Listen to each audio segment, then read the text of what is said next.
ব্রহ্মচরিত লিখেছেন ত্রৈলোক্যনাথ মুখোপাধ্যায়। ষষ্ঠ গল্প, দ্বিতীয় পরিচ্ছেদ। নারিকেলের বোড়া। ছিপ গাছটা আমি ফেলিয়া দিলাম। প্রথম বনের ভিতর দিয়া, তাহার পর পুকুর পাড়ের নিচ দিয়া দুর্লভীর ঘরের পশ্চাৎ দিকে উপস্থিত হইলাম। ধীরে ধীরে অগ্রসর হইয়া উঁকি মারিয়া দেখিলাম যে তাহারা ঘরে কেহ নাই, দ্বারটি কেবল ভেজানো আছে। চুপ করিয়া আমি তাহার ঘরে প্রবেশ করিলাম। ঘরের ভিতর অন্ধকার। চারিদিক চাহিয়া দেখিলাম, একখানি কাপড় কি একখানি গামছা দেখিতে পাইলাম না। কি করি? টুপি মাথায় দিয়া এই অবস্থায় ঘরের এক কোণে বসিয়া রহিলাম। মনে করিলাম যে একটু অন্ধকার হইলে পলায়ন করিব, আর যদি দুর্লভী দেখিতে পায় তাহা হইলে আমার সাহেবের পোশাক দেখিয়া তাহার মনে আনন্দ হইবে। ওদিকে যাহা ভাবিয়াছিলাম তাহাই হইল। গদাই ঘোষ গ্রামের চৌকিদার ও অন্যান্য লোক লইয়া পুষ্করিণীর ধারে উপস্থিত হইল। মহা গোল পড়িয়া গেল। ঘরের ভিতর বসিয়া আমি তাহা শুনিতে পাইলাম। ভয়ে সর্বশরীর আমার কাঁপিতে লাগিল।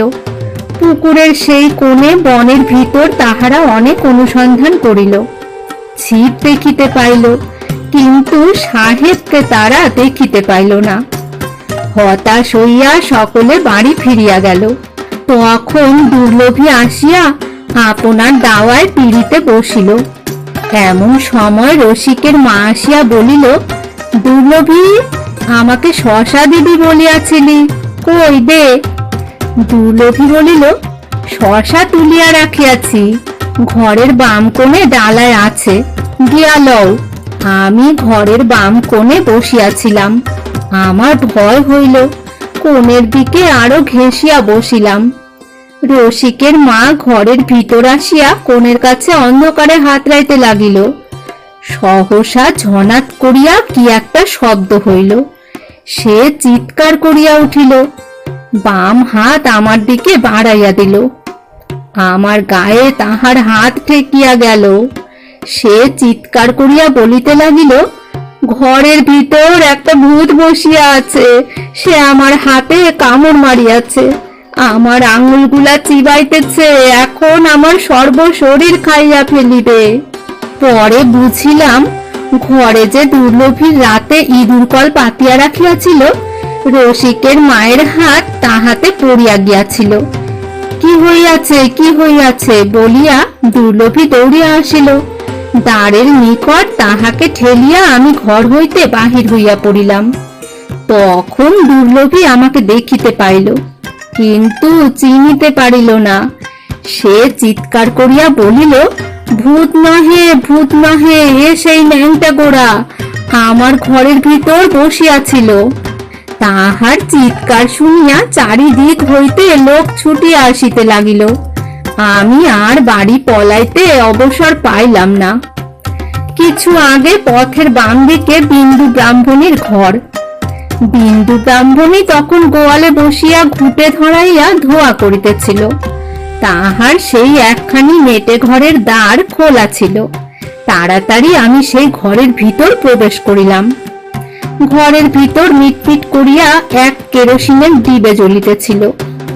বিন্দু ব্রাহ্মণের কেহ নাই, একলা সে সেই ঘরে বাস করে।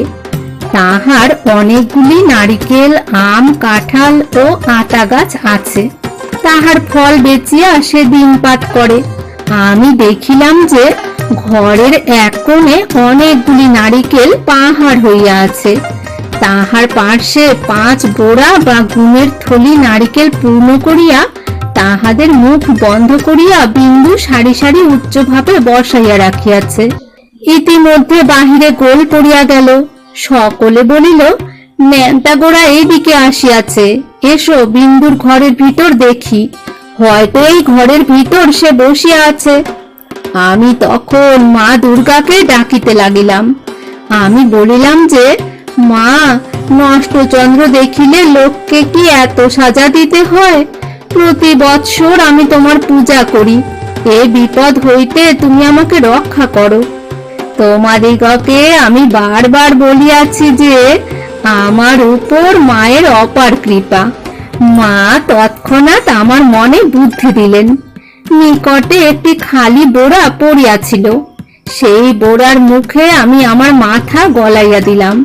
তাহার পর টানিয়া আমার সর্বশরীর পা পর্যন্ত তাহা দিয়া ঢাকিয়া ফেলিলাম। অবশেষে নারিকেল পূর্ণ থলির ন্যায় অপর 5টি বোড়ার পার্শ্বে আমিও বসিয়া রহিলাম।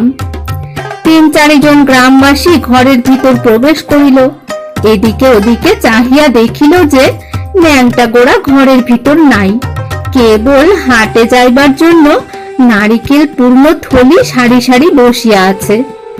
ঘরের ভিতর ন্যাংটা গোড়া দেখিতে না পাইয়া সকলের ভয় হইল। একজন বলিল, তাহাকে এই ঘরের ভিতর প্রবেশ করিতে আমি নিশ্চয় দেখিয়াছি, তবে এখন কোথায় গেল? এ ন্যাংটা গোড়া নহে, এই বর্ষাকালে জল কাদায় ন্যাংটা গোড়া কোথা হইতে আসিবে? তাহার পর গোড়া এত মিশমিশে কালো হয় না। এ গোড়া নহে, এ ভূত।